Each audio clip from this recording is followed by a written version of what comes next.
1971, 111 million views, soon to be 112. This is Joker by Steve Miller Band. Wrong. Okay, I really thought that was Some People Call Me the Space Cowboy. Yeah? Alright, yeah.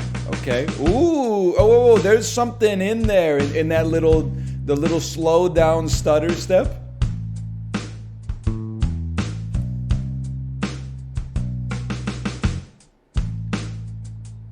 Yeah, okay. I have a feeling we're due for something very emblematic here.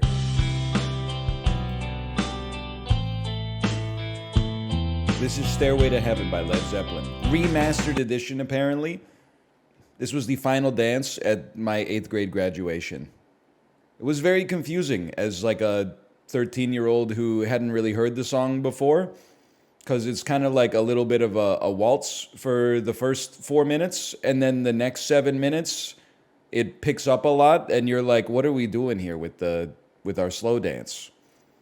Like, it's hard to maintain the rhythm that they've got in the song when you got two hands on the waist of someone that's your exact arm span away. Did you graduate in the 70s? No, but I'm pretty sure the person who DJ'd our 8th grade graduation did, if I had to guess. I think that's how it happened. Excuse me. I got one more. That's rare. I'm not a double sneezer. Hey, Valentine, thank you for the gifted subscriptions. It's almost your day. We're like a month away from your day.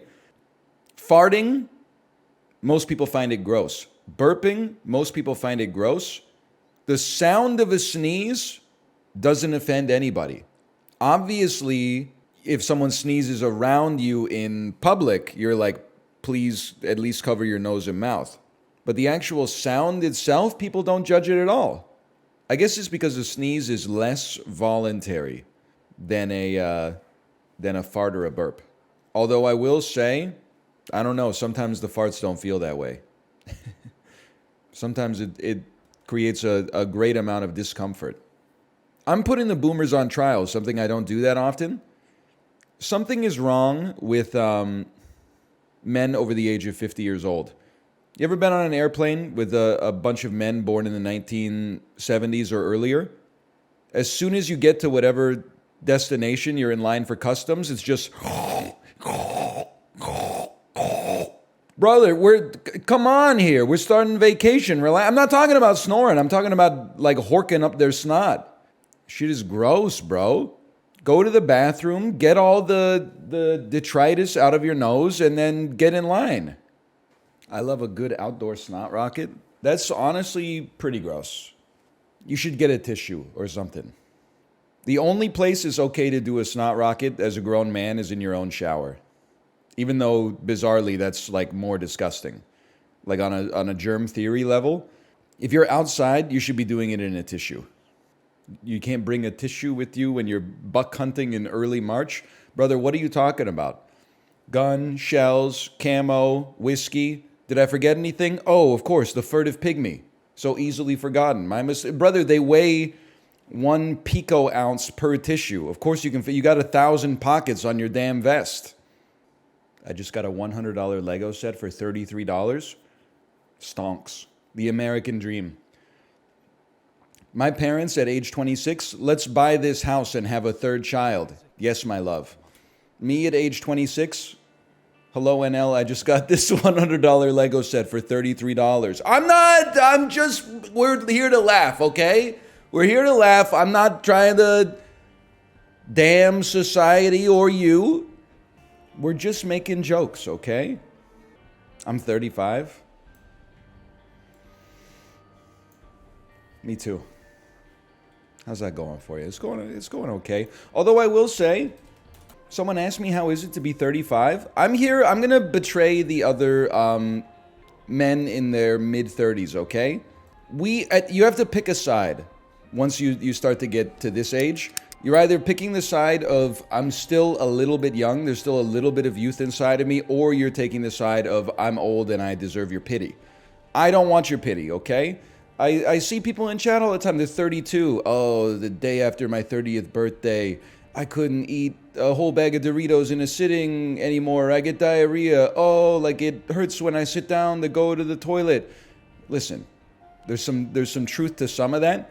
I can no longer... I mean, I can eat the spicy food that I used to eat. It's just the calculus of it is no longer prudent, I would say.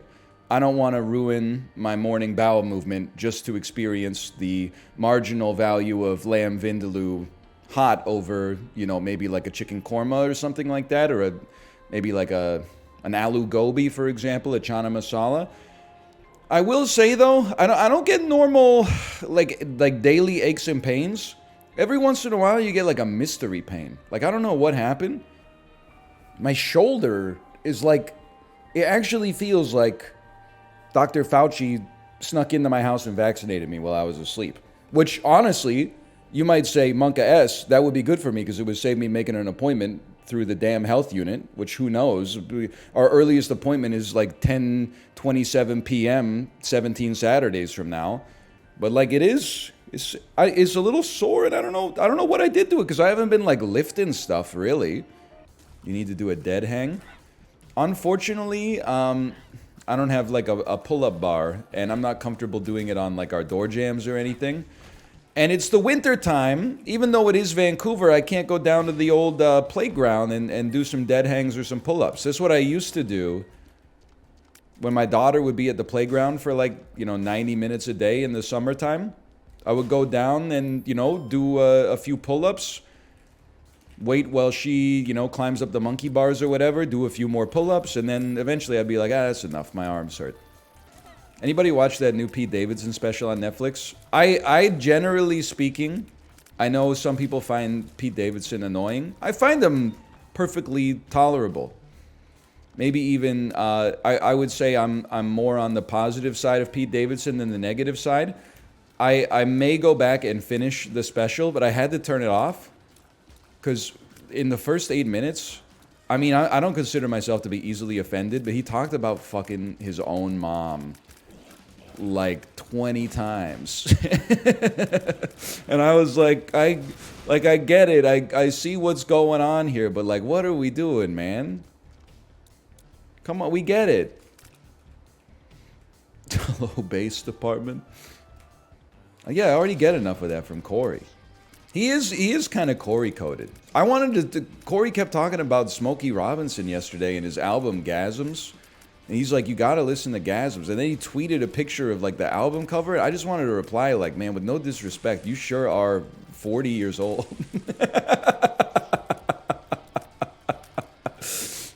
Oh, man. He just wouldn't let it go, man. I love Kory too. I'm just saying, it was like sometimes I forget that he's 40 years old. He's like, this old dude's making gross noises. And I'm like, I know, brother. His cock still probably works. Are you here, Kory? Do you have something to say in defense of yourself? Also, Smokey Robinson is a legend, bro. Show some respect. That's your future? No, because there's a young person's fallacy that all old people, like when you turn 40, you act like the same 40-year-old. Like a 40-year-old in 1970 is the same as a 40-year-old in 1990 is the same as a 40-year-old in 2010, etc., etc. Every version of 40 is a little bit different. Like 40-year-olds in 1970 were like nearly dead. I'm not saying they were like about to die, but if you look at the average 40-year-old in 1970, they were like an old person. Now they're Paul Rudd. Not even, bro. Paul Rudd is, I mean, listen, that's aspirational. Paul Rudd is like 54 or something like that. Every generation has its own unique brand of 40. Like 40-year-olds, the 40-year-olds, at least my understanding of them when I was 15, so in like 2003, was that 40-year-olds were like career-focused, self-serious, and had given up on the joie de vivre. My impression of a 40-year-old in 2023 is much more like someone who still wears like the red and yellow Harry Potter scarf. Not true, not true. I'm just saying. Someone who's obsessed with 80s blockbusters. There is something to that. I think there's something to that. Not me, though. I watched The Rock yesterday on the bike. That came out in 1996, so I'm completely different. Was it good? It was a 3.5, but I gotta say, after sleeping on it, I feel like I want to take it down to a 3, and I don't mean it to be disrespectful. 3 is still, on Letterboxd, that's still, I like it in my world. I subscribe to the Rotten Tomatoes school of originalism. But I'm going to leave it at a 3.5. I'm going to trust my feelings in the moment after I finish the movie. Now, I don't, those of you who are extremely parasocial, I do not have a review on Letterboxd as of today, or should I put it more distinctly, I don't have a score as of today. That's because I chose to watch the George C. Scott movie Patton, and I have only just made it past the intermission on my 115-minute long entertainment ride today. So I still, he's only, no spoilers please, he's presently semi-disgraced, and he has a ceremonial position in England. He's not doing what he feels like he was put here to do. Gen Z's trying to cancel Patton. I didn't know, man. I didn't know, with my limited... Basically, the way that we learned about the Second World War in history classes, I don't even mean it in a bad way, but it was taught in the way that people insult history classes. You know, this battle happened here, and the consequences of that battle were this, which led to this, blah, blah, blah, blah, blah. You know, this happened in this year, and then, you know, ipso facto, before you know it, you know, there's the fall of the Berlin Wall. So I just thought Patton was kind of like a, yes, sir, right away, sir, sort of guy. I didn't realize that he was, in many days, he's kind of like the 20th century NL. He's kind of a Renaissance man that doesn't quite fit in with his times. Preternatural ability to yap as well. I mean, his yapping got him into some trouble. Sometimes his mouth wrote checks that his ass had a hard time cashing, but he wanted to nuke Korea. Listen, I said no spoilers, bro. I haven't gone to that part yet. I told you he just got finished with the North Africa campaign, okay? That was MacArthur anyway. See, they are trying to cancel Patton. Now, did Patton slap the shit out of that dude in the field hospital for having PTSD? According to the movie, yes. Should he have done that? Probably not. It is crazy watching that movie, though, because my brain is so cooked. I'm watching Patton, and I'm like, if Twitter existed in, like, 1943, and Dwight Eisenhower forced Patton to apologize to that soldier, I'm sure Twitter would have been like, this is why our country's losing World War II right now. It's because the damn woke mob got into the military. You can't put a loaded gun to a soldier's head just because they have PTSD anymore and threaten to kill them unless they get their ass back to the front. In many ways, I'm the Patton of Isaac, I would say. When's Lin-Manuel Miranda going to make a Patton musical? His character needs to be rehabilitated for the modern audience. Never, if we're lucky. 22-year-old voice who's never seen Hamilton. Hamilton is everything wrong with theater these days. That's not true, I have seen it. I was forced to watch it on a field trip in the 6th grade. I hate that Hamilton is good. See, now that's the patrician's take. You can be mad that it's good. Because it is the easiest thing to make fun of all time. If anything, that's why it's so impressive, is that it managed to get over that initial hump and still be extremely good. Does Hamilton have the Rick and Morty problem? So by the Rick and Morty problem, I'm assuming that you're saying the original, the actual media property is okay, or at least not as bad as you would think based on the wave of fandom that it launched. I would say it's not, honestly. Because I don't think Hamilton fans are that bad. Rick and Morty fans, you know, they've besmirched their own legacy by standing on the table at McDonald's and asking where the Szechuan sauce is. I think the fans of Hamilton are mostly just like a little annoying in the sense that they're like, hey, do you want to listen to the Hamilton soundtrack? It's not as bad, I think. I don't know. Are the Hamilton fans like... Maybe I just haven't encountered them that much in real life. Are they going to brunch and singing Hamilton at the table loudly, disrupting other people? That's an awfully poor Revolutionary War. I wonder what we're fighting for. We haven't lost yet, thanks to Lafayette.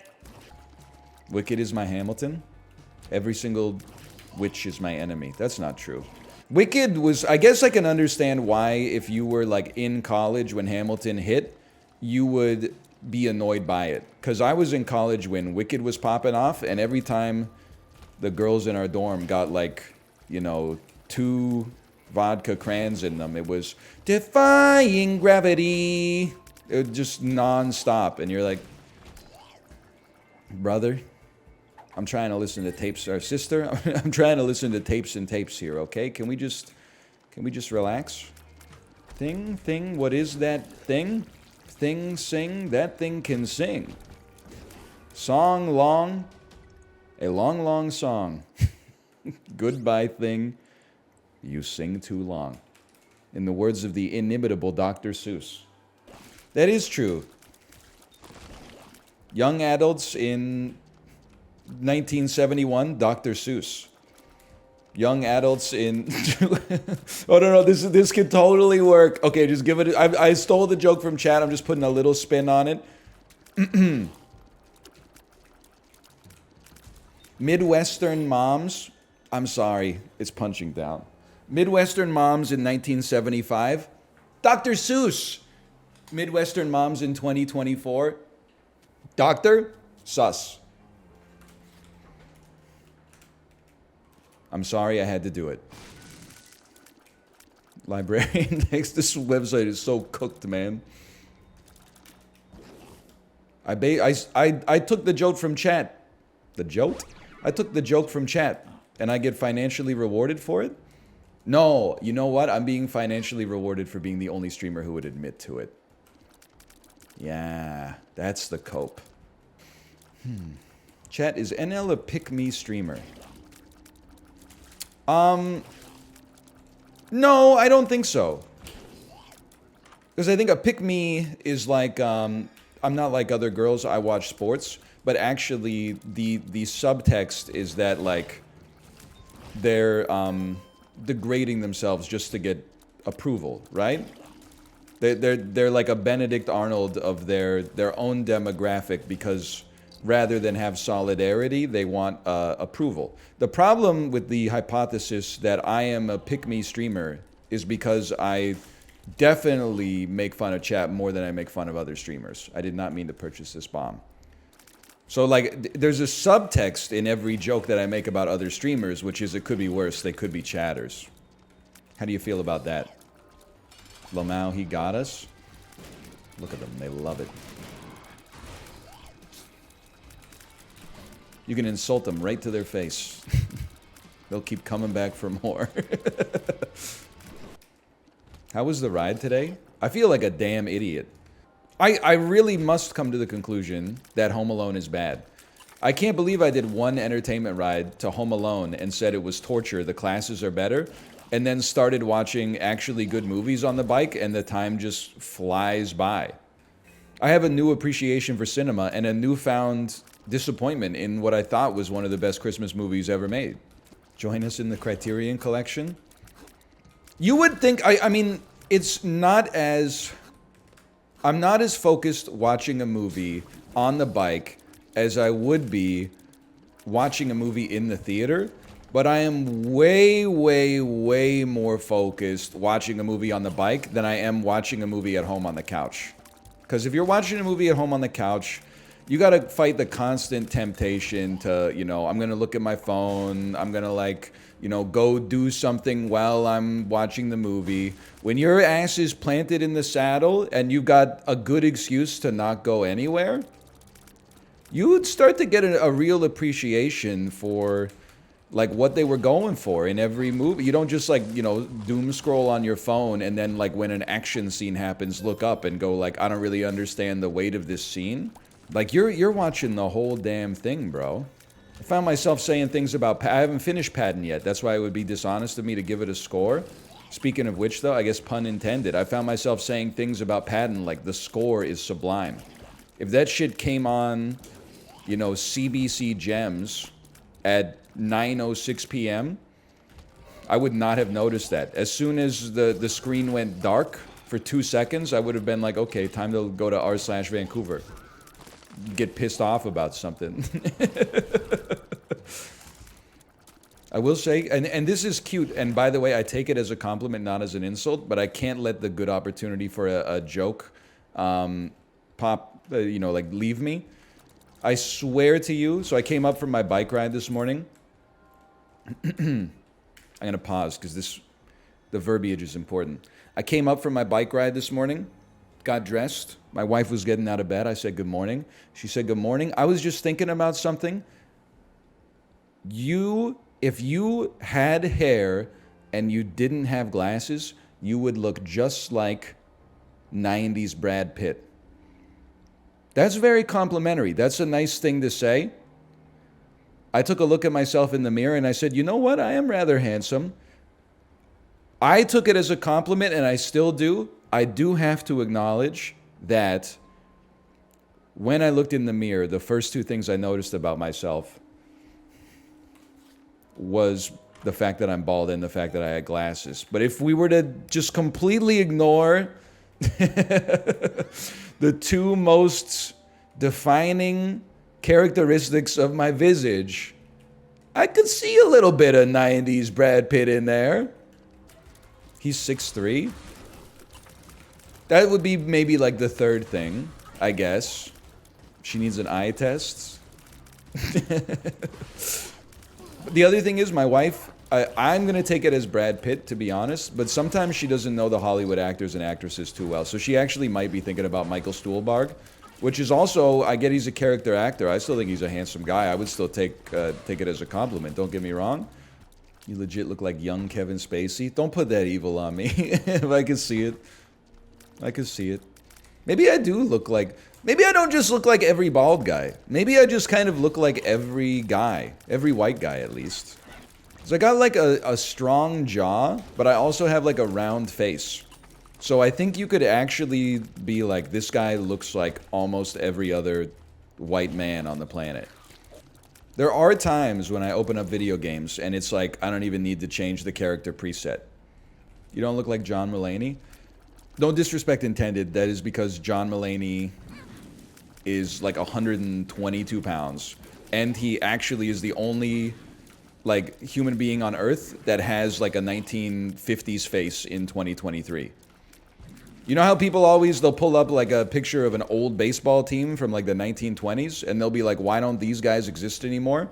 John Mulaney is the last one who actually looks like he could be from like the Brooklyn Dodgers of 1916. Why do they call Jacob Elordi the Eucalyptus Man? I don't know. Why do they call Jacob Elordi the Eucalyptus Man? Because you can put your eucalyptus on his... What? Don't type that ignorant shit in here. Nobody typed that? I know. It's an original thought. By the way, I was getting torched yesterday, or 2 days ago, when I was talking to Bear about the star-studded cast of The Last Duel. Everyone was like, why didn't you say the lead actress's name? She has like a huge role in the movie. That's definitely true. I was feeling bad about myself. I was like, I should know her name. Looked her up on Wikipedia yesterday. Only thing she's done that wasn't on Sky TV in England was The Last Duel, motherfucker. And like a Celine campaign or something like that where she modeled. I don't feel bad about that anymore. She's not a household name that I didn't know. That was, yeah, she's in Free Guy. I didn't see that shit. I just watched the streamer cameos on TikTok. I'm not insulting her at all. I'm just saying it's understandable I didn't know her name. Also, I saw a shocking number of people saying that the point of The Last Duel is that the events in The Last Duel are ambiguous. You need to watch the movie again with a fresh set of eyes, you media illiterate motherfuckers. They take a stand on the events that happen in the film, okay? You should be able to create a composite of truth based on the perspectives you see. Moreover, It's in keeping with the themes of Ridley Scott's work that the results of the duel indicate who was telling the truth. You need to take your ass back to cinema class. There's actually an interview where Ridley Scott calls those people idiots directly. I am a genius. I'm a damn genius. Anyway, I'm not saying, I want to say more about it. I may up my score on the last duel. I'm starting to think that I was a coward for giving it a 4.5. Even though at the time, a 4.5 felt like I was maybe giving it a little personal tilt from like a 4. I think it might be a genuine 5-bagger. If the movie has one fan, it is me. Out of 5 or 10, I have a university education. Out of 5. Come on. Stop trying to get me to talk about the tunnels, man. Nothing good can come from a conversation on the tunnels. I'm not equipped to talk about the tunnels, okay? I saw the tunnel stuff just like everybody else. Unlike everybody else, I said, you know what, it's not my place to comment on the tunnels. I don't know. It's fraught with peril, to be honest with you. I'm not... That's exactly right. I barely even commented on the lady building the mine shaft under her own house. I don't want my words to be misused by bad actors, okay? What do you mean? It's really funny? I know, and that's the problem. We used to be a proper society where you could see a man climbing out of a tunnel and be like, what? That's an adult man climbing out of a tunnel? That's pretty wild. Nowadays, it's all fraught with societal criticism. The comedy of it has been lost, and maybe that's just the price we have to pay. Isn't it crazy that Sir Arthur... Isn't it crazy that Sir Arthur Conan Doyle wrote both Sherlock Holmes and James Bond? He did? No, I made it up. I didn't know what to say, so I just made up something for clicks. That's Ian Fleming, the guy who played Magneto. It is kind of crazy that the same dude played Gandalf and Magneto, two of the most based characters in millennial movie history. Wait, a big hook is coming over from the side of the screen? They're saying Magneto's not based? Not for his, like he did a lot of negative stuff, don't get me wrong. He had his motivations, for better or for worse. But anytime they have to build a special prison just for you, in cinema terms, that's fucking cool. I guess this isn't fair to say, because there wouldn't have been much of a movie. Like, I'm willing, more than willing, to suspend my disbelief for entertainment. But they really should have just killed Magneto. They should have just poisoned him or something, right? Every time they put him in that plastic prison, he gets out, man. He uses like the hemoglobin in your blood, or Mystique smuggles in like a fork or something like that. They really should have just cut his head off with like a wooden guillotine or something. Just kill him, bro. Dude, you're right. The dude can lift the Golden Gate Bridge with his mind. I'm sorry. It's just like some things you gotta put humanity aside. They hit him with like a crossbow bolt or something. He's made of the same flesh that we are, dude. We could have like a wooden arrowhead or something, I'm sure. Hey, did you hear that they're remaking the character of Magneto to make him fit in better with the modern world? That's right. They're changing Magneto into Plastico. He can now manipulate plastic. I earned those -2s. Don't take them from me. I earned them.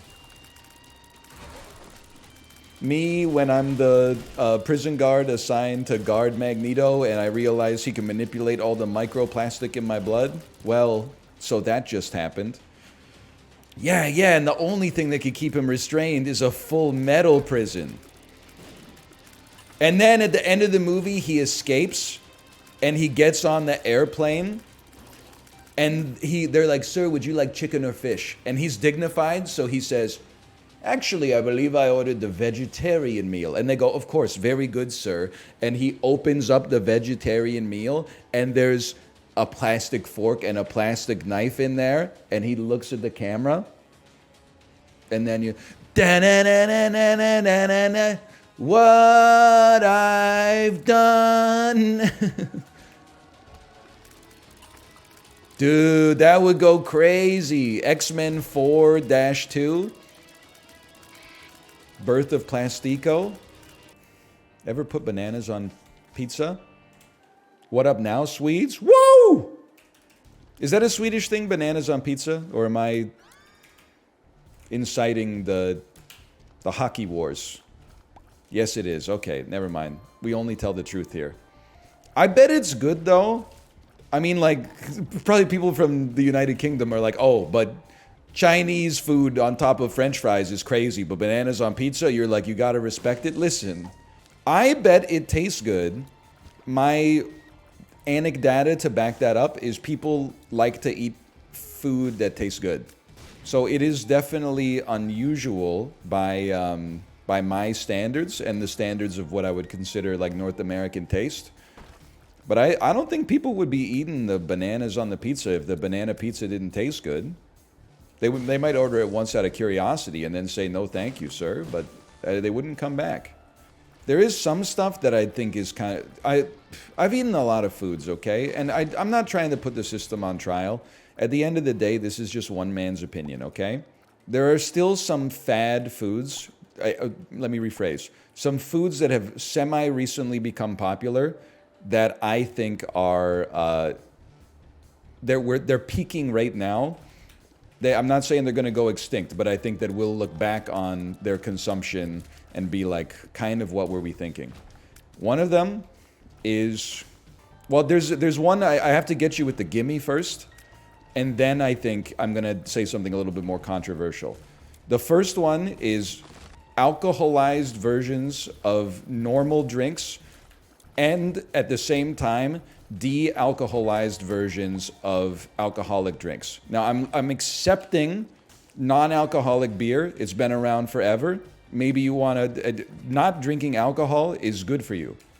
But we went from simply lemonade to now we got simply spiked lemonade, which is basically like a White Claw, which is basically a sparkling water with alcohol, and now they're making non-alcoholic White Claw, which just... we've gone through so many different... It's like the ship of Theseus. Like, I don't even know what the hell is inside of the liquid anymore at this point.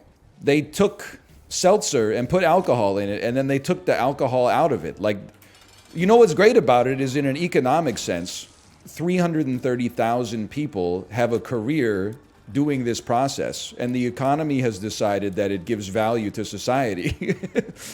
That's an innovation in and of itself right there. Two people meet in a malt shop, and they're like, I'm the guy who puts the alcohol in the seltzer, and then they're like, nice to meet you, I'm the guy who takes it out. You're making my job harder, dude. If you stop putting the alcohol in, I wouldn't have to take all of it out, man. So I just feel like I'm not saying it's going to go to zero, but I do feel like we're kind of at peak alcoholized normal drinks and de-alcoholized alcoholic drinks. The other one I want to say, and I bet that I enjoy this beverage more than the average person in chat, I think we're at peak kombucha. And I know it's been around, you know, and reasonably popular for probably a decade in North America at this point. I drink it now and then. It doesn't fit into my worldview, which is inherently meaningless. That's not really like a proof or anything. But I just don't see a future where people are still excited to be drinking kombucha. It doesn't taste as good as a drink that you drink for flavor, and it's not as good for your gut as just taking a probiotic. Like a kombucha, I don't even know. Like I take a probiotic every morning.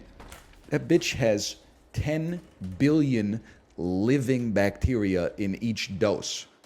10 billion. I'm taking gamma radiation straight to the duodenum every day. Can kombucha even come close to that? What does kombucha have? Like 1 million? RCTs really don't support their benefit? Okay, what is an RCT? And while we wait, someone said, what about kimchi? There's a difference. Kimchi tastes delicious, in my opinion. Oh, randomized controlled trial. I think that if kombucha was not expensive relative to its competition, it would have a better chance to stick around. But because it's seen as kind of like a pseudo health product slash maybe like a bit of a I hate to say it, but a little bit of a status symbol.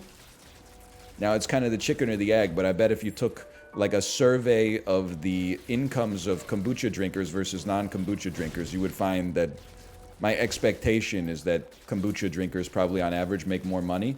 The only thing we can conclude from that is that drinking kombucha makes you better at your job. So that kind of flies in the face of what I've been saying about it having no benefit, but I don't know, man. I like the taste. I like the taste too. I love fermented foods by and large. But I mean, like if we're being honest, it's just two people talking here. Blind taste test, if I put you in an MRI machine and I give you a straw, and I give you a sip of Coke Zero, then I give you a sip of kombucha, which straw are you going back to? Which straw lights your brain up more? Let's just be honest with one another. And I hate to say, because I'm like not anti-kombucha, but I am kind of like, I don't know, I just don't see a world where people are paying like, you know, $8 a liter to drink it. When instead you could get a flat of Coke Zero and a bottle of medicinally meaningful probiotics for the same price. That's the current world? Yeah, but you don't know calculus. Your ass is still doing arithmetic. I'm looking at the derivative. I'm looking at the rate of change. And I think kombucha, I think we're living in peak kombucha. That's all I'm saying. And when you're in peak kombucha, you're like, it can only go up from here. 10 years later, you're like, why the hell were we ever drinking it in the first place? I don't get why people drink yerba mate. Listen, I'm not trying to put the El Quigo on blast and the entire continent of South America. I want to start by saying I'm not going... It has a cultural significance to South America that I can't assail, okay? There's hundreds of millions of people that drink yerba mate every single day. I'm not trying to say they're wrong. Here's what I'll say is my experience with yerba mate. One of my roommates in college took a year off and did hoofing in South America. That is when you get free room and board on like a farm in exchange for your labor. It's a way to travel, you know, meet people, see the world, and, you know, get like a cultural education, right? So he came back to Canada after a year in South America, and you know, he did what everybody did. He brought the gourd with him, the metal gourd with the metal straw, and he would make us yerba mate all the time. And he would teach us about like the cultural importance of yerba mate. And I was like, that's really cool. I love the symbology of it. I love the routine. I love that it has like equipment for it. There's something cool about that. And then I would drink it and I would be like, okay, so it's like, it's tea. That's all I'm saying. I'm not trying to be a hater. I was expecting to have like my socks blown off and, you know, the skin on my face blown back like the dude in the Dolby THX sound system magazine advertisements. Now, if you're like a tea lover, you're probably like, it's tea, bad chest. But as a tea, I don't know, tolerator, I was mostly just like, I get it. But it's not really for me. I'm a coffee guy. Maybe I have to do the same thing with tea that I did with coffee. Coffee, I enjoyed. I mean, the flavor takes a little bit getting used to, but the first time coffee touched my lips, I knew that it would be for me. Tea, maybe I need to work my way up to it, because with coffee, you know, I drank it black forever. I still drink it black now, but every once in a while, if I'm feeling it, I'll put a little half and half or a little sugar in it. I won't buy it for myself, but if the domicile that I'm in happens to have it, then sure. It's a nice little treat. Maybe I got to do the same thing for tea. Because I've always just had tea, the water and leaf sort of variety. I've never had it with cream and sugar. Maybe that would take it to the next level. But then I'd get like addicted to the sugar. So I don't want to do that. It's the hedonic treadmill in action. Earl Grey's kind of based. You know what's crazy? Earl Grey is like, if I have a favorite kind of tea, it probably is Earl Grey. I grew up thinking my whole life that it would taste like lukewarm dishwater because it's called Earl Grey. It sounds like a rainy afternoon in Nottingham or something like that. That shit is floral and vibrant, and it tastes like someone told an angel what an orange is, and then the angel was like, and it's like the essence of citrus just goes straight into your brain. It's my fault for judging a book by its cover, but Earl Grey is like one of the least boring teas out there. Blue cheese or ranch? I mean, you're gonna get me in trouble here. People are gonna realize I'm not a man of the people. I'm a ranch Andy. You would think because of my air of faux sophistication, I wouldn't be caught dead eating ranch. Wrong. I love delicious things, and ranch is paramount amongst them. I'm not anti-blue cheese. Again, we don't have to pit two bad bitches against each other. What about kombucha, though? I didn't pit kombucha against Coke Zero. I just said Coke Zero is better, for one. And I think that we're at peak kombucha. And you know how I know we're at peak kombucha? Is because for all the kombucha defenders that are in chat right now, how many of y'all are drinking it right now? Oh, once a month when I'm at Whole Foods, sometimes I go to the drink fridge and I get one, but it's too expensive for me to drink all the time. Then you agree with me. That's exactly what I'm saying. The shit is just, isn't it like amoeba poop in water? Why is it like $6 a liter? It should be like 2% more expensive than water. And all people are like, you can just make it yourself. But like, I'm just gonna be real with the kombucha stands out there. It's good, but it's not that good. I'm not dedicating a permanent spot in my fridge to like that amoeba. Just that paramecium, honestly, is gonna start having to pay rent. I'm not gonna give up my fridge space for kombucha. I know I can make everything myself. Otherwise, how would some motherfuckers have made it in the first place? You know? We all start with the same mats, bro.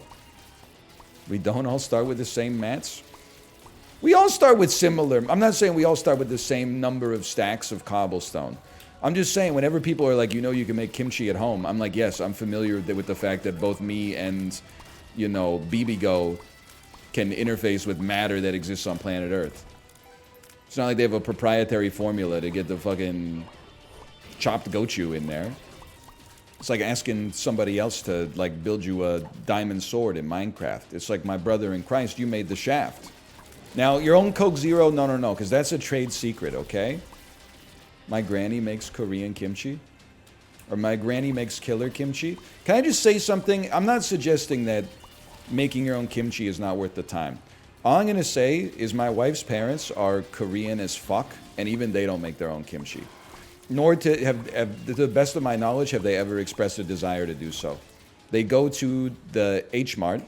They purchase the brand of kimchi that they enjoy the most. They put it in their kimchi fridge, and they get on with their lives, bro. They're not putting a tarp down in their living room and pouring out all the jars of cabbage and getting down there with the pink gloves and mixing it up and then stuffing it back into the jar and turning that shit into Dexter's Kill Room for something that you could reasonably get for like $9.99 a jar at the grocery store. You can do whatever you want. I'm just saying, like, why is it that people will like consume a food once from a recipe or like a store-bought version and they'll be like, that's good, but I bet I can make a better version at home. Bro, you know they've been perfecting this recipe at the factory in Laramie, Wyoming for like literally 3 generations? You think your ass is going to break the mold on kimchi with some shit that you found from a SEO optimized website on a Google search? Why would I buy my own store-bought kimchi for $9.99 when I could pay $24.99 for the ingredients and make an inferior version myself from someone whose website only exists to siphon ad revenue off the internet?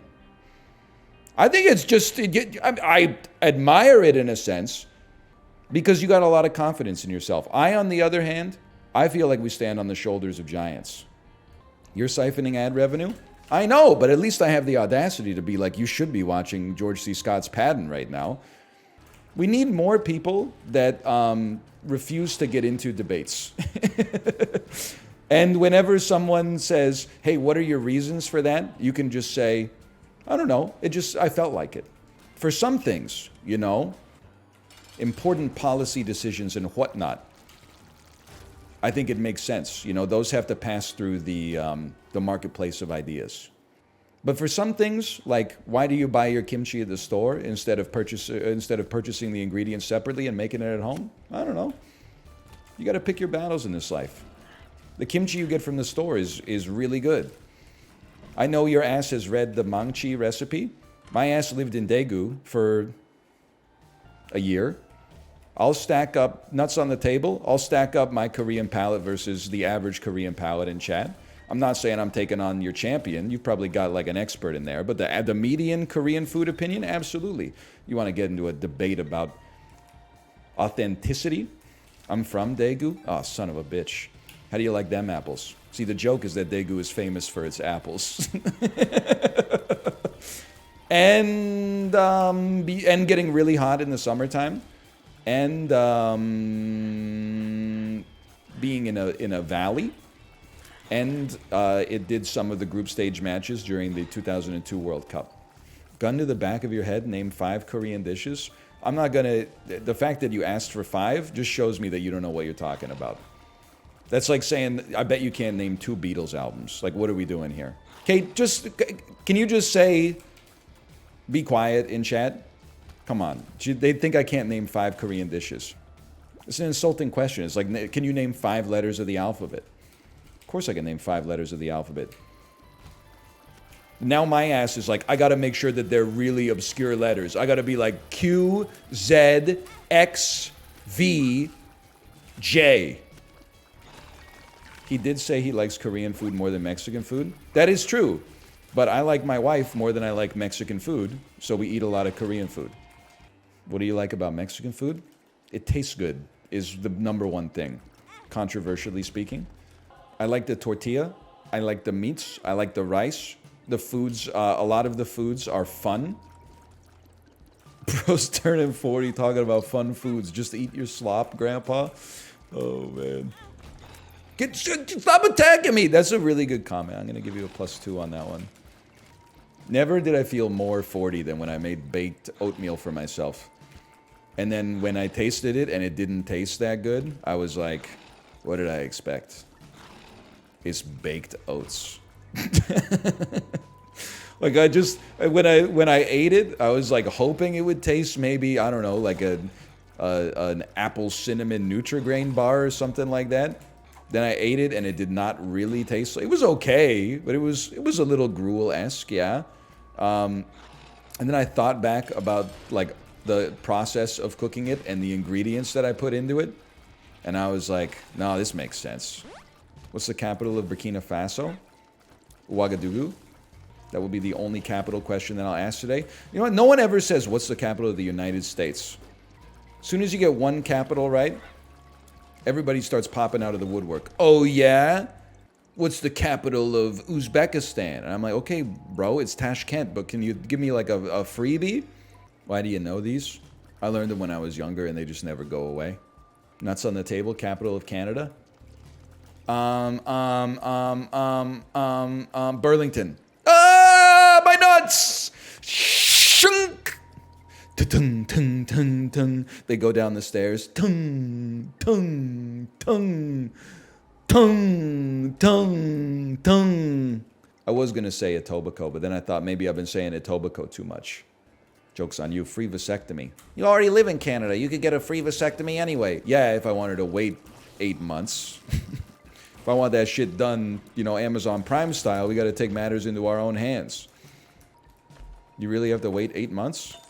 Could be worse, man. Women have to wait 9 months. That's the least I could do.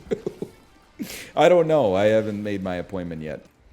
Being pregnant doesn't sound worth it. You can't eat sushi for... Listen, they said it, not me, okay? This is why you can't just read stuff from the chat. It's true. You can't eat sushi for 9 months. Well, technically, you shouldn't eat sushi from the time that you find out you're pregnant, which happens, you know, on average, probably like 6 weeks into the pregnancy. So you can get like 6 weeks of sushi. The only thing is, in a true ironic twist of fate, you don't know that it's your last 6 weeks eating the sushi until it's already over. There's a lot of, I mean, there's the obvious sacrifices you have to make when you're pregnant. You know, you're growing a large object inside of your body. It carries discomfort and other side effects. Nausea, heartburn, indigestion, upset stomach, diarrhea. But then on top of that, like, your sense of smell goes fucking crazy. Like, you basically become a police drug-sniffing dog. This is not a joke.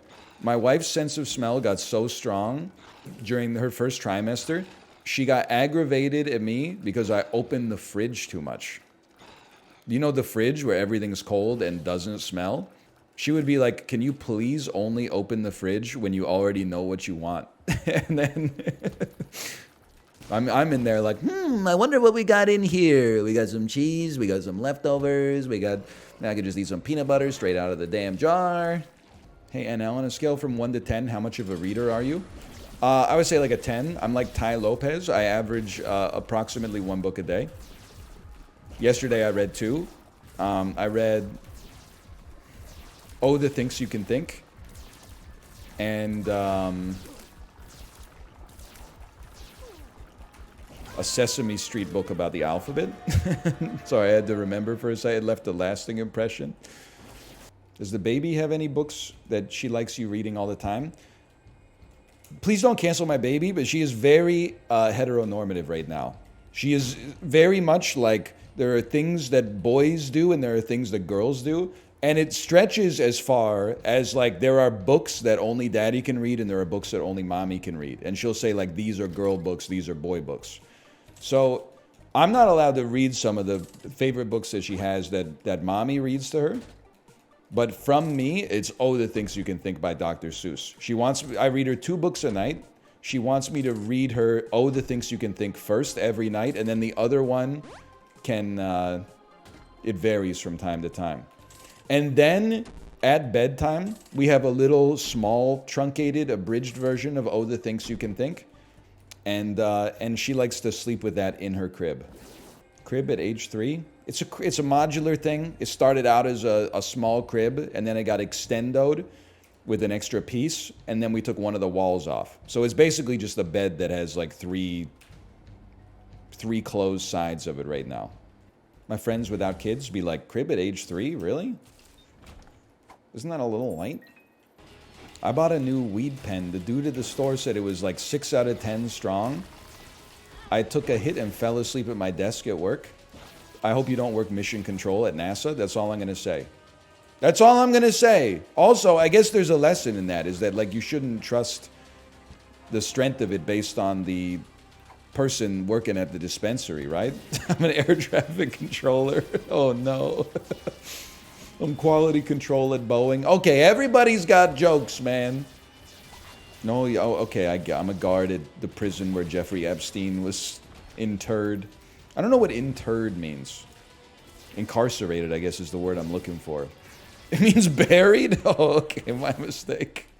I was right, but for the wrong reasons. Yeah, I don't know enough about weed to comment on it. Just to be honest with you, I don't think I have the temperament to smoke weed as a 35-year-old man. Becoming one of those dudes who takes edibles kind of scares me in the context of having a child. I'm not saying they can't intermingle, but like the way I understand it, you can easily control your dose when you take it via your respiratory system. So you can be like, I'm a little too high. I'm not going to smoke any more weed. I'm not quite as high as I would like to be. I'm going to smoke a little more weed. But like when you take an edible, you're kind of like, it's like a silent auction. You're saying like, I think I want to be this much brownie high, and then in like an hour, I hope you're happy with your decision. Because like there's not, until like the morning, you're kind of just set, right? This is an actual science question. Do you process it faster via your respiratory system? Or is it just that when you eat an edible, you take the whole dose at once, basically? Or, whereas when you smoke it, the same dose, you take it in like, 10 hits where you could get off the ride at any given point. So you could stop it at any moment. You're actually more right than you think. That's the power of first principles thinking. So what you're saying is we should be smoking beers. People have been saying this. I feel like, for all the jokes, the human race is actually very ingenious. I feel like if vaping alcohol had any benefit and didn't have health consequences, we would probably be doing it. Because people are pouring this stuff up their butts, and that seems way more inconvenient, which tells me that the vaporizing of alcohol simply seems like it doesn't work. Or it would literally kill you from the inside out or something.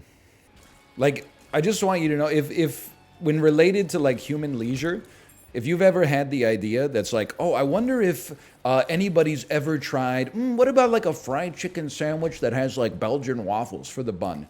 Watch the episode of Drugs, Inc., where a dude cooks crystal methamphetamines with just household detergents and old 2-liter soda bottles in a forest. And you'll be like, yeah, they tried that one.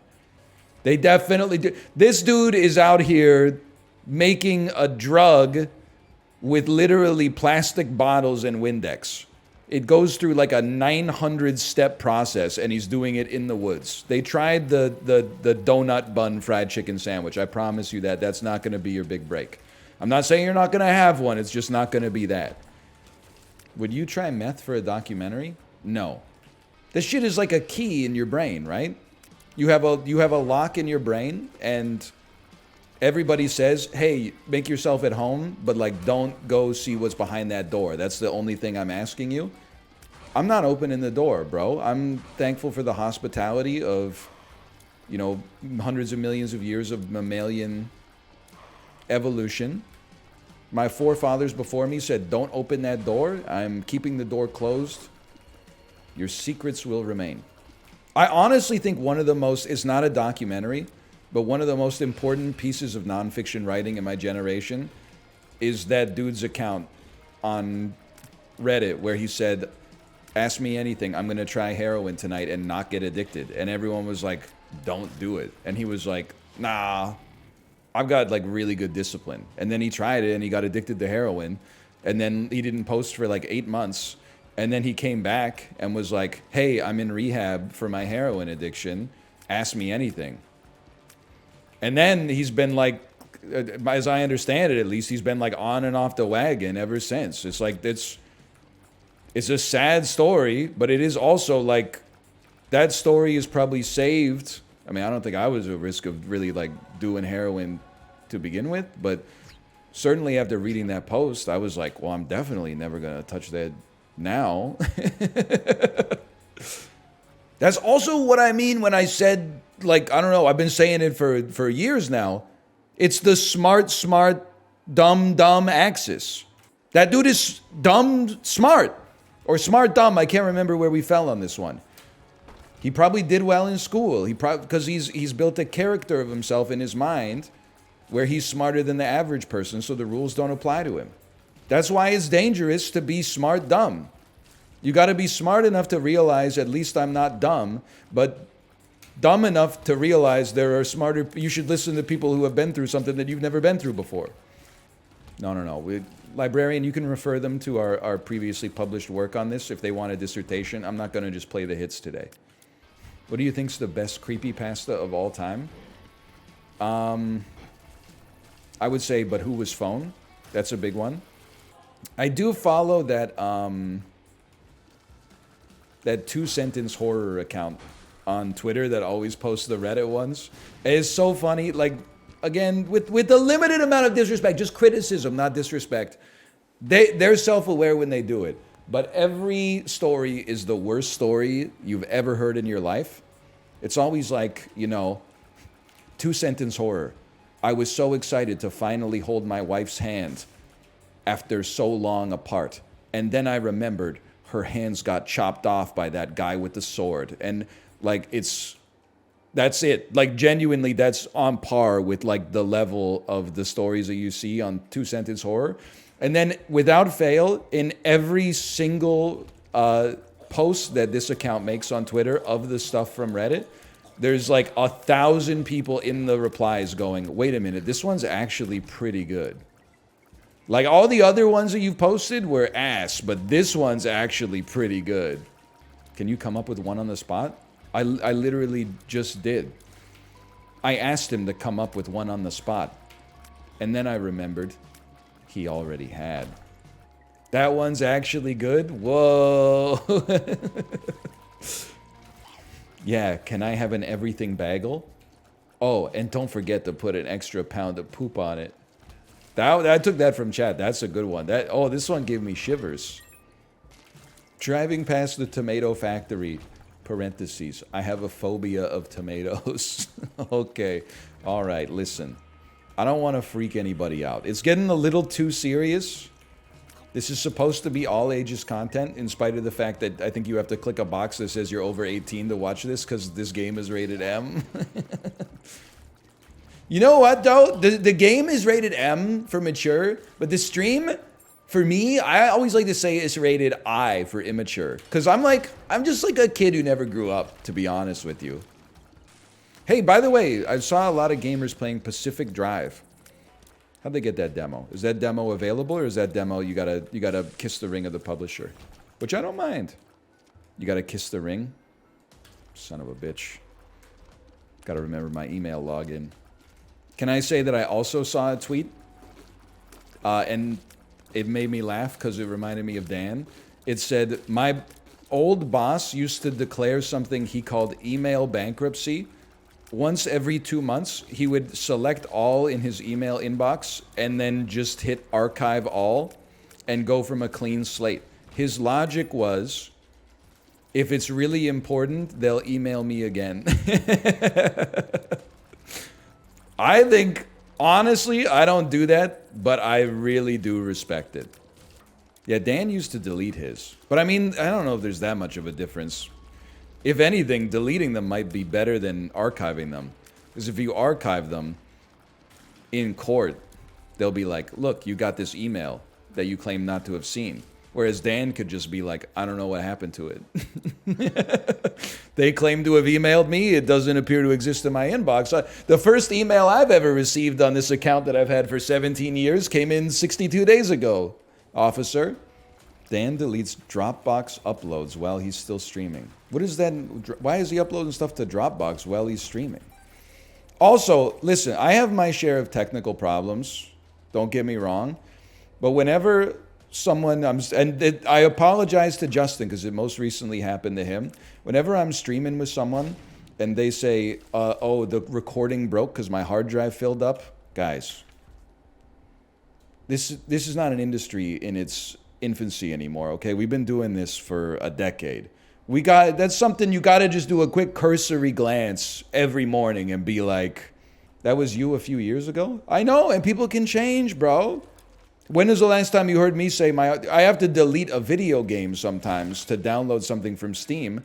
That's because every video game is fucking like 75 gigabytes now. It's too much. Have you ever considered declaring hard drive bankruptcy? Yeah, but that hard drive bankruptcy only hurts you. Because you're going to be like, oh, I want to use this application. Oh, I haven't downloaded it. Now I got to download it. Email bankruptcy only hurts the people who want to reply from you, which is based. Some people should expect a reply. Some people shouldn't have emailed in the first place. It sucks that both of them kind of get hit. There's a lot of collateral damage there. But like sometimes there's just too many emails, bro. +2 to mouth. I haven't heard serial bus used as a punchline in a long time. Do you still have a serial bus in your computer? Is this like me asking if cars still have engines? Like, I don't really know what a bus is. It's actually all buses. USB is a serial bus. Yeah, of the universal variety. You ever think we should stop making computers better for like, just for a couple years? Because like, what has it really done for us? I think it's done a lot for industry, but like, how does that help me out? Like, okay, a better video card comes out. A game with better graphics and worse gameplay comes out. I go, whoa, this game looks nice and shiny. I'm sure glad I spent $2,000 on this video card. My ass goes back to playing Dwarf Fortress, you know? Like, what? We're wasting all these rare rocks that are in the earth playing like Assassin's Creed 29. We should just give them to NASA or something. They're not that rare? Come on, chat. Is that real? Are the computer rocks not... Are they relatively numerous? They're pretty rare. You know, like that part of the periodic table that's called rare earth metals? I'm going to ask what could be perceived as a stupid question, but maybe lots of people are thinking it. Is the fact that they're called rare based on their frequency on Earth, or is it like they're using rare in a different term? Yes? When they made the periodic table, how did they know how fucking rare this shit was, bro? CEO of mining? Like, it doesn't make sense. And they... Wait, but no, it doesn't make sense, bro! Wait, are rare earth metals a column? Because then what if they found a bunch of them? Wouldn't they have to be like... Because this shit is ordered by, like, atomic weight. Wouldn't they have to be like... Sorry, brother, it turns out there's actually, like, a lot of plutonium on the planet. Take some protons out of that bitch. Like, it doesn't make sense, man. Oh, they're a row. They're a row. My mistake. They're a row. The rare earth metals are the ones that, like, they have to make in a lab? Is that true? Those aren't earth metals, bro. We had to become God to make those elements. If that shit only exists in a laboratory for an infinitesimal span of time, those are not earth metals. That's like when Tony Stark made Ultron, bro. God is like, leave me out of it. That one's all you. This guy doesn't watch enough physics documentaries. Sorry, I don't have YouTube Premium. They're +2ing me for anything these days. And I have earned it. It's like being Jerry Seinfeld, you know? If you're 24 years old and you watch a Jerry Seinfeld special and you're like, why is everybody laughing? This guy's not funny. You're absolutely right. It's because he made Seinfeld. He's not funny, but he did make us laugh for a long time. So we show our appreciation by laughing at his incredibly benign observations. Why do they put the cheese on the bottom of the burger? The cheese goes on the top of the burger. Jerry, so, all right, let's get you home, Jerry. It's called a cheeseburger, not a burger cheese. It's right in the name. He once endorsed Miranda Sings. Listen, lots of jokes there. Birds of a feather, etc., but at the same time, we can't... Jerry Seinfeld didn't even know who Miranda Sings was when he did that episode of Comedians in Cars Getting Coffee. I can't expect him to have known everything about Miranda Sings that even we didn't know. You once said she's your favorite YouTuber? I tell lots of lies to make people laugh. It's kind of my thing. I love Seinfeld and I despise Comedians in Cars Getting Coffee. My worst impulse is that I actually like Comedians in Cars Getting Coffee. It's indefensible. It's like the most self-important show you could ever imagine. But two funny people, and I include Jerry in there, okay? I don't think his stand-up is good, but I think he's an amusing guy when he speaks. Two funny people talking can produce some funny moments. And it's like the most lightweight content of all time. There probably shouldn't be 400 seasons of it, but it is the skinny pop of comedy content. There you go. But like non-derogatorily, /SRS. It's a podcast for people who can't download an app. Motherfuckers when the podcasters are eating breakfast instead of just sitting around the studio doing ad reads for some beef jerky startup. Motherfuckers when the best part of the podcast isn't locked behind a Patreon paywall. Listen, if you're gonna come for Jerry Seinfeld, stick to the classics, okay? He did date a high school senior when he was like 37 years old, which is not... It's bad for the obvious reason, and then it's also like, Jerry, what are you guys talking about? Really? I can't imagine that he's a good listener in that situation. I said on top of the obvious thing, okay? I'm just saying he's probably like, I don't want to fly to New York. I want to stay in Los Angeles. And she's like, yeah, my geometry teacher's a real bitch lately. Like, what are you doing, man? How much could you possibly have in common? It is crazy that Seinfeld is like the easiest guy to like own in an impression, because his voice and his like cadence are so... It is literally like baby's first impression. You can say anything you want like this, and then you just slow it down. I will not be answering your anime question.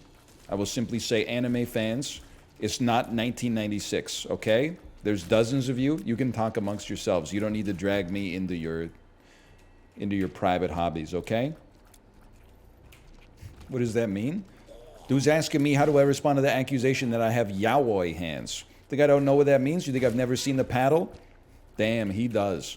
I'm just saying, if anybody out here is posting, damn, he does, and you were also joining in the dogpiling on theater kids, pot calling the kettle black. That's all I'm saying.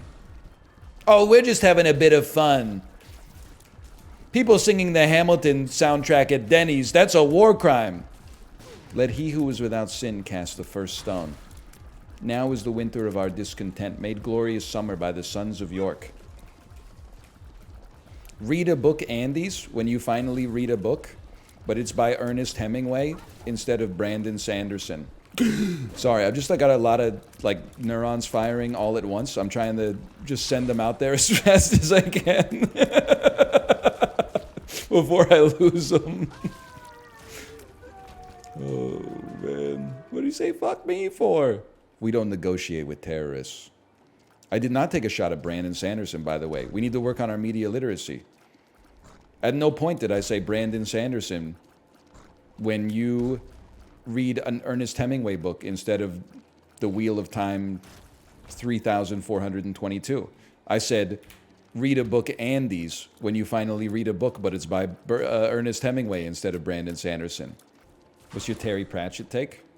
I don't have one. I've never read a Terry Pratchett novel. And you want to talk about Guy Gabriel Kay? Now we're cooking.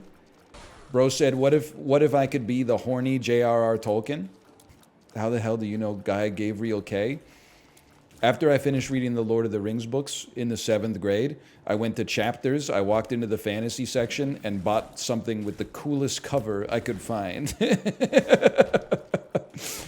That is how I know Guy Gabriel Kay. I did judge a book by its cover. That's how shit worked back in the early 2000s and the 90s, bro. What's your favorite children's book? Listen, I know I'm Dr. Seuss pilled today.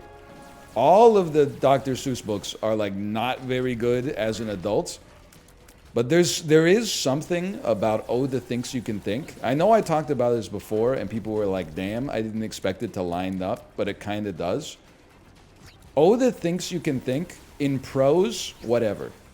But the art in it, like every single page, looks like it could be turned into an area in Dark Souls or Bloodborne with like a legitimate boss at the end of it. Like, here's a page for you. Go find it. Think up black water. Think up a white sky. Think up a boat. Think of bloogs blowing by. Go look at that page and then tell me that shit doesn't look like a place you would go in a Souls, probably Dark Souls 2. It looks a little bit like the first Bastille. Or think of Peter the postman who crosses the ice once every day and on Saturdays twice. That shit is the Crystal Caverns. What's the difference between a person and a sufficiently intelligent robot? It's kind of crazy to think about, right? Like, in its own way, people are just machines. We're like a confluence of different meat machines. Some of the machines are in here digesting polysaccharides. Some of them are, you know, solving problems. Some of them are designed to suck all the water out of the food that you eat so you poop out a nice log. Interesting to think about. This next video is sponsored by Midjourney. Thank you to Midjourney for the sponsorship. This next video is sponsored by Northrop Grumman. Thank you, Northrop Grumman, for the sponsorship. Innovating on the battlefield for over 172 years. Listen to that. I haven't seen Oppenheimer yet. Is it... I saw... I saw a tweet that said, damn, Oppie was really on his knees crying to his wife about his side piece committing suicide, and she told his ass to get back to work. Is that true? Yeah? That's crazy, man. Just watch it. It's not on digital services yet, bro. Here's how to cure your depression the Oppie way. You're gonna take the neutrinos, you're gonna put them on the grill. You're gonna take Richard Feynman and Niels Bohr and Enrico Fermi. You're gonna put them on the grill. Can't forget the Bev. Guy inventing the nuclear bomb drinks 7 martinis with lunch. You know they cooked that shit up on 2 beers, right? Another round, 2022. Yeah. But just watch the first half. The first half is really good. The second half, oh, the consequences of our action. The first half, bro, when it's a party, brother. How funny is the just chatting art? It's a young lady drinking a cup of tea in front of a microphone. The art is literally a lie. She's not just chatting. She's having a little drink, too. I'm not just chatting either. I'm creating art. I don't get it, but maybe Picasso didn't get what the value in what he was doing. Maybe he was just like, I keep trying to make photorealistic sketches, and they just don't turn out right. But people keep showing up to the gallery, bro. I don't get it. Sipping on Coke Zero, so true. Sucking on chili dogs outside the Tasty Freeze. Jack's catching a little chill. He's got his coat under his knees. Let it rock. Let it roll. Okay. We're doing the dolls, by the way. If you're watching on YouTube, you're probably like, what am I watching? God forbid you're not wearing headphones and there's someone else in the room. You're going to be like, they're going to lose faith in you, brother. They're going to get the ick. No. The person watching this is really cool, okay? It's not like you're doing, what are you watching? Some dude walks into a Japanese 7-Eleven and then it's like half ASMR, half like, oh, instant food, yuck. Instant food Japan, bad chest. That being said, some of the food inside a Japanese konbini is pretty good. I mean, like the onigiri, I don't know how inflation hit Japan. Might have been 200 or 300 yen when I was there. Delicious breakfast. I'm not a mayonnaise guy. I don't like the tuna mayo onigiri. I'm more of like, just give me the salmon or something like that. There's still 300 yen. I love that for you. Pokedoku fan puzzle by our house in the middle of our street. Flying normal type. Baby? What is baby? Baby fairy. Cleffle. Cleffa. I'm a genius. Costcodle. Oh my God, Costcodle is screwed, brother. The hell am I going to do with this? Thomasville Tisdale fabric sectional with storage ottoman. This shit is like a 6-seater and the ottoman.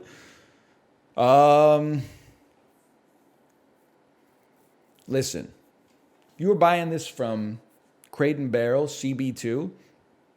In Canada, at least, I'd expect this to be $3,800. This is Kirkland's signature.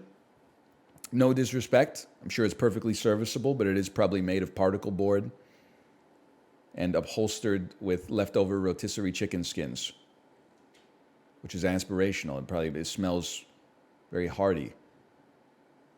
I'm going to take it down. I'm going to start at $24.99. That's pretty high. Okay. How about $19.99.99? We're going to get there. $17.99.99. $15.99.99. Sorry.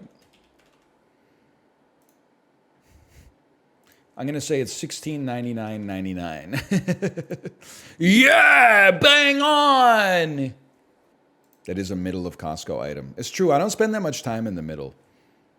I go up one side, aisle by aisle, all the way to the back. That puts me either at the fruit section or the bakery section, depending on which side you start on.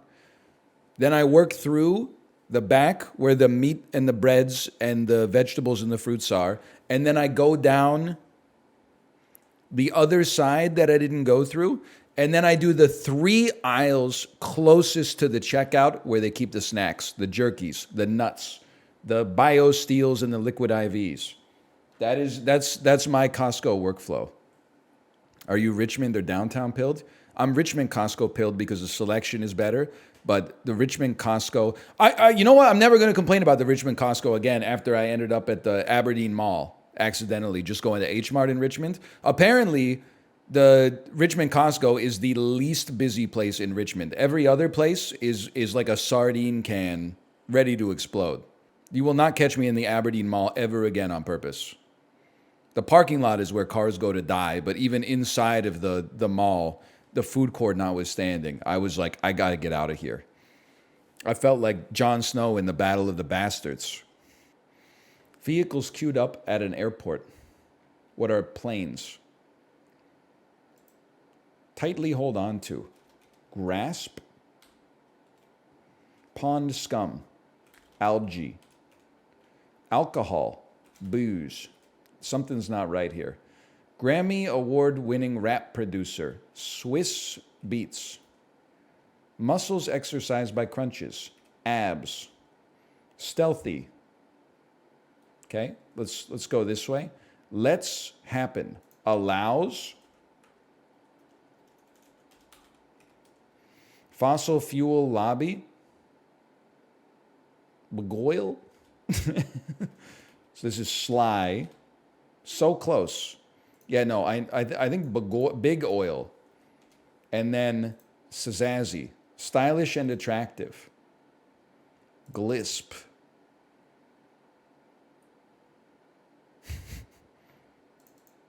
Vehicles queued up at an airport. Cabs. Clasp. It's not bug oil, man.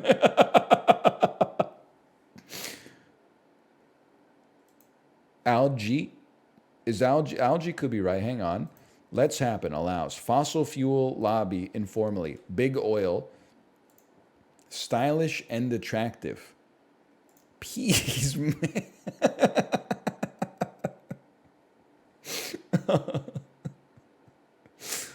Oh, that's so good, dude. Oh, 1 second. We gotta imagine this a little better. This is a complete. Oh no, this is Swiss. I'm sure of it. And this is booze, bro. And this is algae.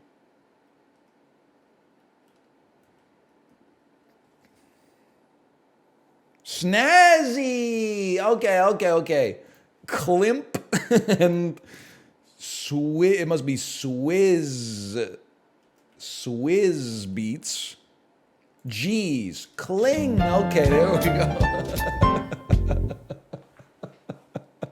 Okay. Swizz Beats. My mistake. Peas was so good, especially when I saw that the clue was man, oh man. Oh man, bag oil. This is not my best performance on the miniature crossword today, but that's okay. Pisses on your leg. Oops. No, my yellow leg. I was rubbing on that.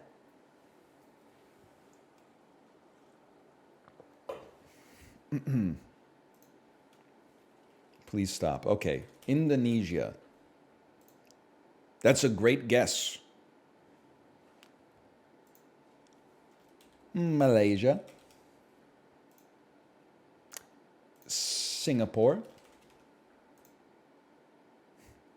Sorry, I'm trying to delete it. Thailand.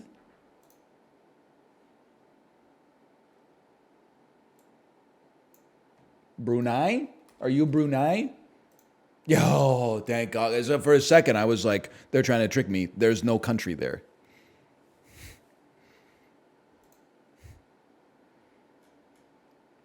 Even when I said Brunei, I honestly thought it was these islands. I'm sorry. I didn't know. I didn't know it was this little laddie right here. Cat threw up. Help me. Okay, I'll be right back. Her.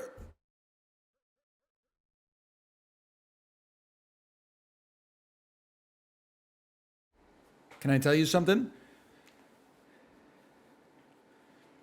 Last night, I ran up the stairs, as I often do.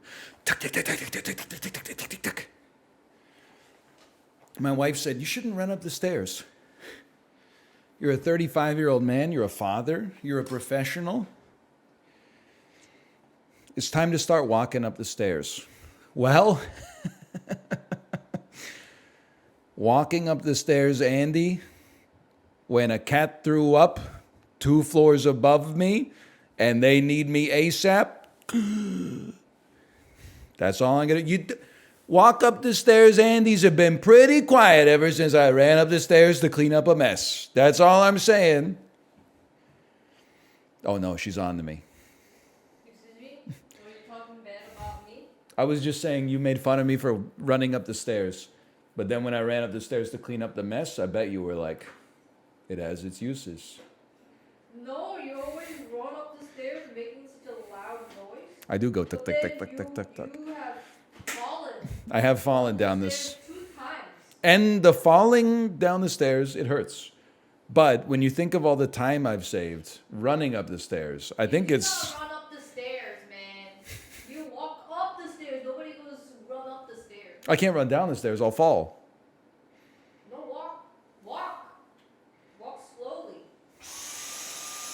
All right, but I'm going to take it 3 steps at a time. No, I don't go on all 4s, but I could. I could. Okay, a successful clade that includes more than 90% of living vertebrates. Both its major subgroups are successful today. Actinopterygii includes most extant bony fishes, and Sarcopterygii includes the tetrapods. Okay, understandable. So it's a vertebrate that has somewhere between 0 and 1 million legs. Okay, fantastic. I'm going to say, don't say something that's already on the screen. Don't say something that's already on the screen. I'm going to say chameleon. Amniotes are tetrapod vertebrate animals belonging to the clade Amniota, a group that comprises the vast majority of living terrestrial and semi-aquatic vertebrates. So it basically lives on the land, including birds. I'm going to say the bird known as a bird, blackbird. Holy cow, I didn't get any closer. Wait, am I missing something here? Like, should I not be here? Should I be here instead? I shouldn't have guessed something that's in the, it's in the Sauria group. Look at the chart. Listen, I didn't know that blackbirds and chameleons are both in Sauria, okay? But if I'm going to guess that in this case, it doesn't lay eggs. So it's probably likely to be a terrestrial or semi-aquatic mammal. Human being. It's a Boreoeutherian, a magnorder of placental mammals that groups together superorders Euarchontiglares and Loraziatheria. Male animals, with a few exceptions, male animals in this clade have a scrotum, an ancestral feature of the clade. Okay, what is the bonobo? Nope. Wrong again, bitch. It's not a hominine, bro. It's not a hominine. Okay, give me something in the fucking phylum Caninium then. How about a jackal, bro? Ah, it is a Lorasiatherian, a superorder that is also placental. No, it's a different. Okay, no, wait, we made progress on this one, but because this is a superorder, we need to get down to the suborder, bro. How about the animal known as a beaver? Which I'm assuming, oh, Jesus Christ. That's you are Contogigleries, man. Okay, hang on. I wasn't even in the right damn super order anymore. Okay, you know what? Fine. You're gonna make me guess it. I'll guess moose. It's in the picture. It's not a, what is this supposed to be then, bro? Guess an ungulate? The moose is an ungulate, man. What about cats? Yeah, but it was a cat yesterday, bro. Oh, but maybe you might be right. You might be right. Let's go leopard. No, let's go also. What the? I didn't click guess, did I? It's not a carnivora. It's a meat eater. I mean, it's a plant eater. It's the salad one. Okay, hang on. Pangolins, odd-toed ungulates, and even-toed ungulates. True insectivores. Okay, true insectivores. I'm going bat, bro. Give me fruit bat. They're not even making me hit guess anymore. As soon as I type it, they're sending it. I'm trapped, bro. I'm trapped. I know every Lorasiatheria out there.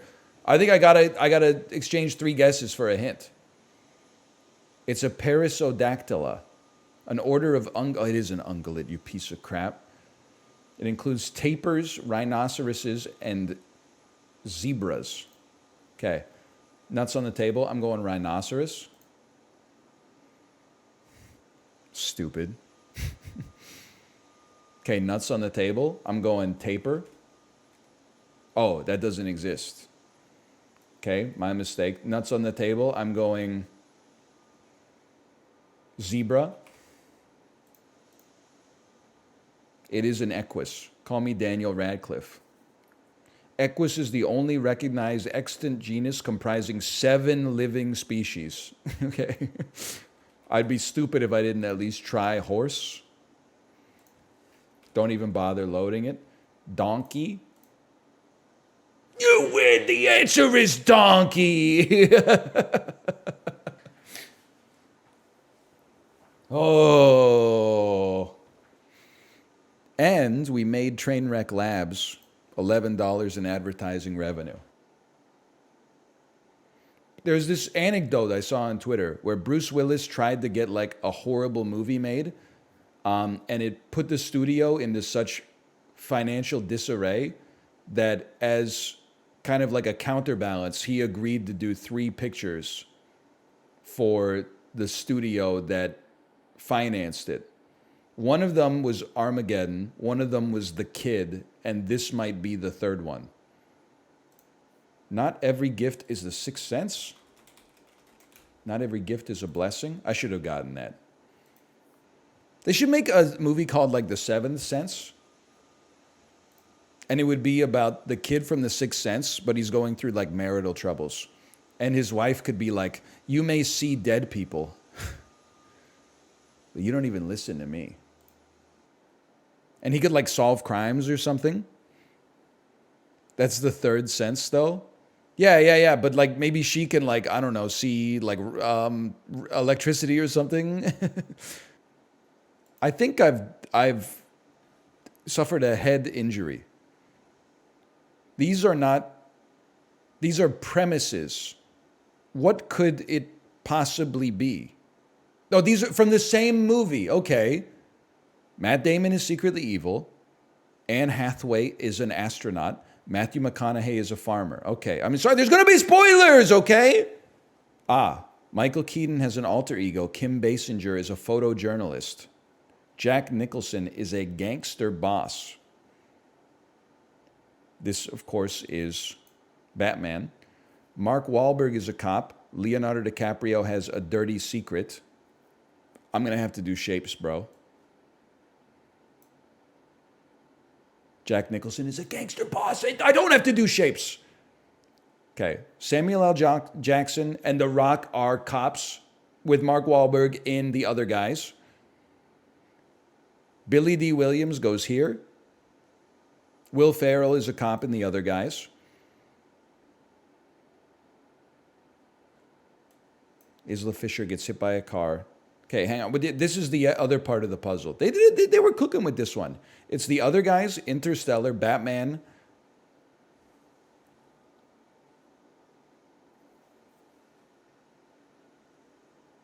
The Great Gatsby. The Departed.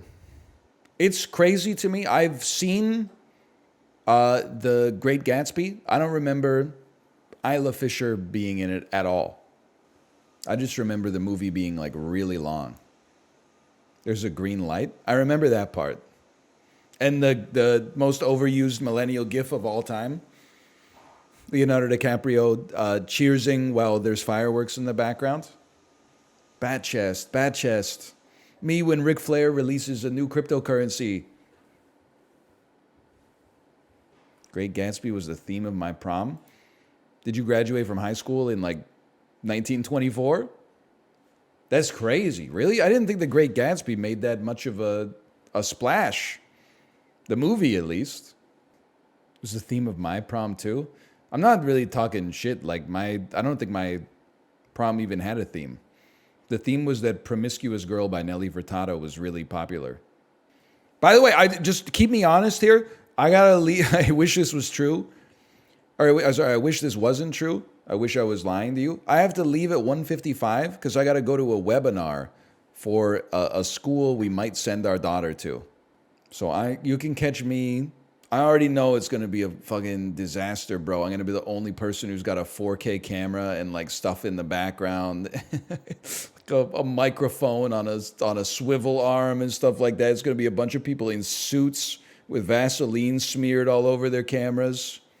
They're going to be like, what do you do for work? And I'm going to be like, I'm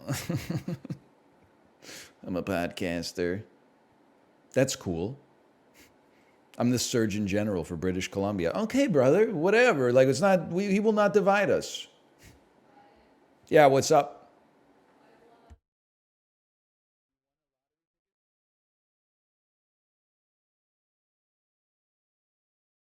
Speak on that. Yeah, but don't put it on the screen. Wow. Kate has won a scratch ticket. She won a free $1 ticket. Woohoo! Where'd you get a scratch ticket? Our person for birthday card. Remember he sent you the same thing on your birthday? That's crazy. That I won? Well, I mean, you won another ticket. Yeah. That's Are good. you impressed? You didn't win You didn't win. It's not really like skill driven. Skill difference. You could take it. I'll tell you what. How do I get another one? You literally go to the store and you at like a convenience store. You give it to them and say, "I've got a free ticket," and they will give you another ticket. And that's gotta be the winning ticket. Are they jealous? They were saying some positive stuff. Only some positive stuff? I'm just happy it was a ticket we got for free because I heard my wife saying we won the lottery ticket, and I was like, when did we start playing the damn lottery? I got it for free, man! For my birthday. You didn't win anything on your I know I didn't win anything on mine. You're looking at it like, wow, I wish I could have a ticket like that. It is fun to gamble, and that's why I don't do it. But when you get it for free, it's like, I think that's based. Gamedle artwork. Now this looks like my kind of game right here. Gamedle guest was cringe today. What was it? Super Auto Pets? This is Star Wars. I can see the AT... The AT-AT. Star Wars. Battlefront Original. Star Wars. Battlefront 2 Original. Star Wars Battlefront non-original. Oh, man. Oh. Brother, what the heck did I do to my shoulder? Why is my shoulder so messed up? All I do is sit in my chair and play video games. Probably slept on it wrong. Maybe I rolled over on top of my Bluetooth my Bluetooth earbud while I was sleeping. Oh, it's quite painful. I gotta get a damn. I'm gonna be wearing a sling tomorrow. Luckily for most of what I'm good at, I only need one hand anyway. Anyway, I gotta go to this webinar. Unfortunately, /marker me. That's the dulls. Let me make sure that my wife is ready to stream. Hello. Are you ready to stream? I have to go to that webinar. I have to stay to that webinar, really. Step 1 of the webinar, they're going to be like, lift your arms above your head. Oh, fuck.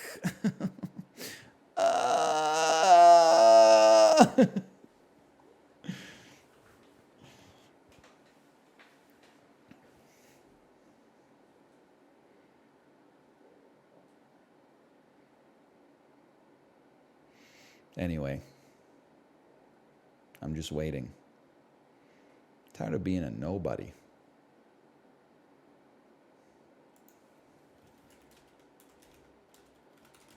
One second, this will be funny for people who have been here for the whole stream.